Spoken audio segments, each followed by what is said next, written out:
Hi everyone, my name's Cassie and I'm an English teacher who teaches GCSE English Language at a further education college.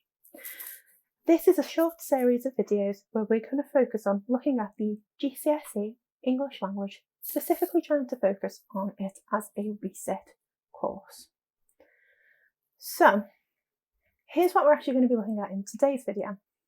I'm going to take you through things about the exam boards, looking at the assessment objectives, and then finally a brief overview of both papers. So, what is actually an exam board? Well, they're the people who create your exams that you'll be taking. They decide the text, the questions, then they mark the exams to set mark schemes that they have devised. In the end, they're the people who set the grade boundaries and award you your results. In England, there are three main exam boards: AQA, Edexcel, and Eduqas. Each exam board is required to test the same main assessment objectives, but they can choose different ways that they want to test them. For this video, we're going to be focusing on the Eduqas exam board. Okay, so what happens if you haven't done Eduqas before? Well, don't worry. Whether or not you've done Eduqas doesn't really matter because all the exam boards have to test the same knowledge. But it does make a difference to the layout of the paper, the question wording, and the orders maybe in a different format. Don't worry, this will be explained to you. Eduqas is pretty straightforward and it's actually quite a nice exam to do. Well, if I say so myself anyway.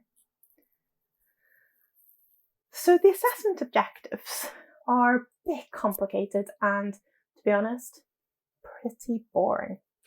They're set by the government and we're not allowed to change them. It's what the government has decided you need to know about English language when you leave school or college. 6 main assessment objectives, but 4 of them focus specifically on reading. Assessment objective 1 will look at things that are hidden or obvious in a text. It's usually a comprehension or list style question and you're just finding basic information. It's generally the easiest AO and it checks whether you've read or understood the text. It usually forms the first questions on any exam paper and it's a really nice way to lead you into it. Assessment objective 2 will look at focusing on whether you can explain why a writer has used a certain word or phrase. It's asking you to comment on and explain what a word means, comment on the connotations, and analyse why that word was chosen. How or impressions questions are usually used to test this assessment objective, and it's probably the most important reading objective you can have. Most of the questions are focused on AO2. AO3 is asking you to understand how 2 texts may be similar or different. It builds on the skills from AO2, but you have to handle 2 pieces of information. It's not as complicated as it looks, and as long as you have got an understanding of how to do AO2, AO3 can be pretty simple. AO4 is asking you to use evaluative skills. Evaluation means to judge or weigh up some evidence. So you'll be asked to focus on one specific thing, and then they want you to find evidence in the text and judge whether or not you agree or disagree with the statement. This is probably one of the hardest assessment objectives, but it can also be really fun. From that, each one of your tests will include a writing section, and for writing there are 2 assessment objectives. They're a lot longer and sound a bit more complicated, but actually they're pretty simple. Assessment objective AO5 focuses on whether your writing is clear, does its job, is it in a logical order, does it use the correct format, tone and purpose, and is it effective? It sounds a lot more complicated than it is, but essentially this is just focusing on what you write, so the content of your writing. I'll explain a lot more about things to do with AO5 in another video later on in this course. Assessment objective 6 is focused on your technical ability. So that is your SPAG, spelling, punctuation, grammar, and your vocabulary. the words that you actually choose to use. This is the example of looking at how you write. So A05 is what you write, A06 is how you write it.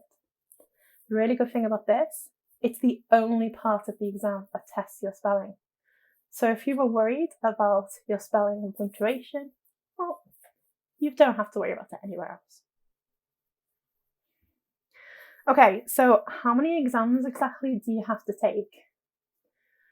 Well, you have 2 exam papers for English language, and they're both pretty long. Paper 1 is an hour and 45 minutes long, and paper 2 is 2 hours. If you have extra time, you'll also be given more on top of this. Taking an English exam is a marathon and not a race, so you need to learn how to be slow and steady and keep up that pace for a long time. Paper 1 will focus on fiction, which means stories. These are based on imagined events, even though they can be really similar to real life. Generally, it's characters and they have been created for the purpose of the story. Paper 2 will look at non-fiction, which means true stuff. So here you'll be looking at articles, blog posts, letters, speeches, all the things that we know are true.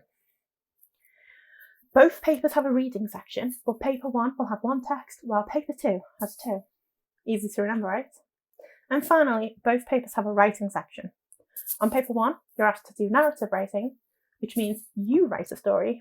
And on paper 2, you'll be asked to do transactional writing, which means you'll be asked to explain your own opinion on a topic that you're given, and you'll be asked to either write an article, a letter, a speech, a review, or a report. So will you have to take these on the same day? Well, no. You will never be taking these exams in the same day. That would be so mean, right? But they usually take place over 1 week, which means you generally get your English out of the way all in the same time frame. Okay, so that is it for the things that we've gotten over today. We looked at what exam board we're using, the assessment objectives, and briefly went over both papers. At this point now, you should pause this video and complete this quiz. Okay, so how did you do? Well, here's all the answers, so you can check that for yourself. And if you haven't managed to get all of the answers correct, please make sure you look it up again. That is everything from me today. This video hopefully will have given you a little bit of an overview of what exam you're going to be taking this year and helped you understand some of the things that you'll be looking at. In later videos, we'll explain it all in much more detail. But for today, stay safe and happy studying.